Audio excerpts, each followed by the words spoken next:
If we want to travel further, if we want to ever go back to the moon, we need to understand how to best help astronauts be able to live in the microgravity or in space. The Artemis initiative is a project that everyone here at NASA is working on. Getting astronauts or getting humans back to the moon is a big task and is requiring a lot from all different communities. The best part of my job is that I have the opportunity to serve this community where I feel like I can weigh in the most in strength and conditioning. We use that exercise device to keep crew members healthy.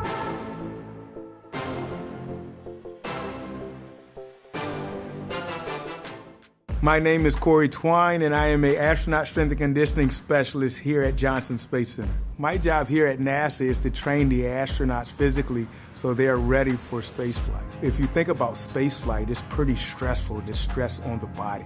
Because of that, astronauts have to be in really top shape or physically fit in order to go to space safely. So astronauts up in space are scheduled to work 2.5 hours a day, 6 days a week. Right now, we have a suite on International Space Station of 3 exercise machines. We have this Teal-Seavers, which is up there now, which is like a bike, or some call it a unicycle. It's pretty interesting because you don't need a seat in space. The second exercise device that we have up there is the T2, or the treadmill.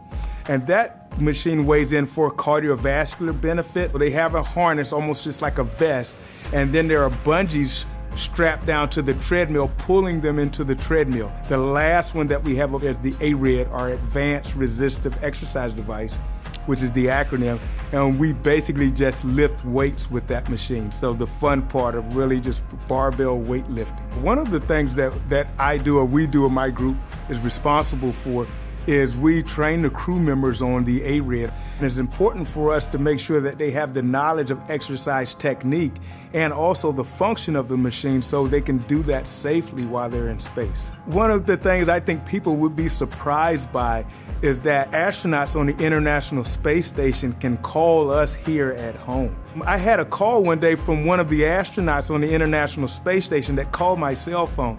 It scared me initially because it said U.S. government. So when I answered the phone, it was the astronaut. It was like, oh, hey, hi. And we ended up talking, and they had a question about their training, but it was a great asset also because we were able to adjust and then do some things to help their training instead of going through email. I think one of the best ways to motivate people when they're training is to really keep records and to show them improvement.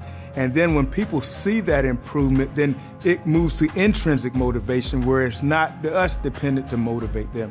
And they see the benefit of what they're doing. And that is good because we can actually quantify or characterize crew members' cardiorespiratory fitness pre-flight.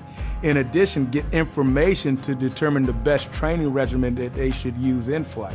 When they come back from a mission, they do continue to train. So in our post-flight reconditioning time frame, we have 45 days set up for crew members to train within for that reconditioning or readaptation phase. We want to make sure that they had the same movement strategies pre-flight that they're going to have post-flight, just from a safety and re-engaging any type of workflow. The reason why we need to study the human body and spaceflight's effects or microgravity effects on the body is because we are able to learn from that, and it can help us in this environment while we're home. It can also help us with exploration. We need to understand how to best help astronauts be able to live in the microgravity or in space. And exercise or exercise countermeasures is a means that we can counteract the negative effects of gravity on the body. If someone would have told me when I was growing up I would be doing this at NASA, I would have said, huh?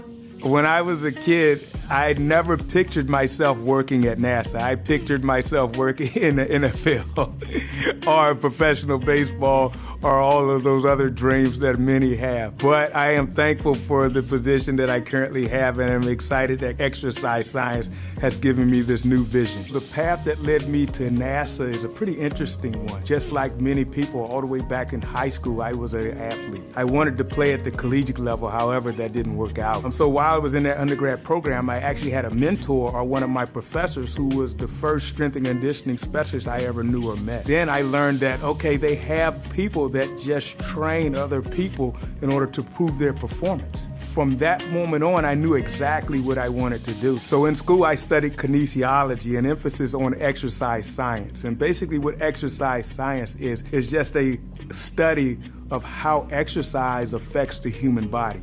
So we're able to, in a scientific means, determine what's the best exercise to prepare people for different activities. Prior to NASA, I had the opportunity to serve 2 major universities in strength and conditioning, working primarily with football, so collegiate football, and also volleyball. And within both of those, I had an amazing opportunity to interact with student athletes, encourage, mentor, and also help facilitate their physical readiness for their sport. So once I left the university, I ended up going into working with the Army, still in the vein of human performance. And it was an amazing opportunity to work with the soldiers who are doing so much to protect and serve. For students that feel like that they are not smart enough for STEM or cut out for that field, I would say that that would be wrong. I say you have the opportunity and ability to study, find resources, find people in the community, find someone to help you study more, and then continue to do it and just don't give up. I did struggle in middle school and also high school. I really didn't apply myself. I really didn't probably start studying until college. And even in going into college, initially I was a little intimidated. But I had a friend who ended up going to college a few years ahead of me. And I asked him for advice. And the advice he gave me was that there's no test hard if you study for it. And then it was like a light bulb went off. I said, let me try that. So I remember to this day, the first test of my freshman year in college, I studied for the test for the first time. And I read every single thing in the chapter. I read everything in the back of the book. I read all of the information the professor gave, and it worked every single time. So if someone were struggling in middle school or high school, as I also did, I would tell them the same advice that my friend gave me, that no test is hard if you study for it. If we put forth the effort and the time, and some people may need more time than others, that's fine. But if we put forth the effort and the time, we can come out on the other side successful.